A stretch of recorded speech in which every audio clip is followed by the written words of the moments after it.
अपनी पहचान कैसे करें, ये हमारी जिंदगी का एक अहम तरीन सवाल है। मॉडर्न साइकोलॉजी, न्यूरो लिंग्विस्टिक्स के माहिरीन इस नतीजे में पहुंचे हैं कि सब कुछ इंसान के अंदर ही है। कर दिखाने के तमाम वसाइल, सलाहियतें, जराए हमारे अंदर ही मौजूद हैं। लेकिन फ्रेंड, सच्ची बात तो यह है, हमारा दिल ये मानने के लिए तैयार ही नहीं कि सब कुछ हमारे अंदर ही है। हम बाहर की तलाश में इतने मसरूफ थे कि कभी हमें यह ख्याल ही नहीं आया। बाज़ हमें किसी का स्टाइल, किसी का रहन सहन, किसी का बोलने का तरीका इतना पसंद आता है कि हम लोग सोचने पर मजबूर हो जाते हैं कि काश हम लोग भी बिल्कुल ऐसे ही बन जाए। लेकिन फ्रेंड, अल्लाह ताला ने जैसे हमारी शक्लें एक दूसरे से मुख्तलिफ बनाई हैं, वैसे हमारी पहचान भी एक दूसरे से मुख्तलिफ ही बनाई है। एक किसान एक जंगल से गुजर रहा था। उसे वहां एक शहीन का उजड़ा हुआ परिंदे का घोंसला नजर आया। उस घोंसले में एक अंडा पड़ा हुआ था। उसने उस अंडे को उठाया और घर ले आया। घर आकर उसने मुर्गी के अंडों के साथ उस अंडे को रख दिया।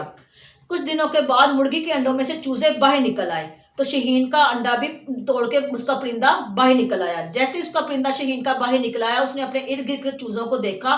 वो उन्हें बिल्कुल अपने जैसा ही समझने लग गया।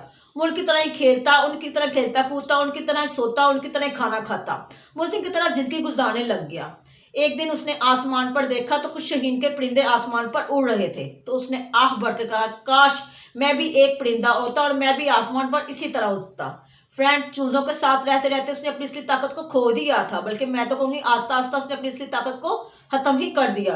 अब वक्त आ गया है कि आप अपनी असली ताकत को पहचाने, अपने आप को पहचाने। और अपने आप को पहचानने के लिए आपको कहीं बाहर जाने की जरूरत नहीं है। आपकी पहचान आपके अंदर ही है, इसलिए उसे इधर उधर तलाश मत कीजिए, क्योंकि वो आपके अंदर ही मौजूद है।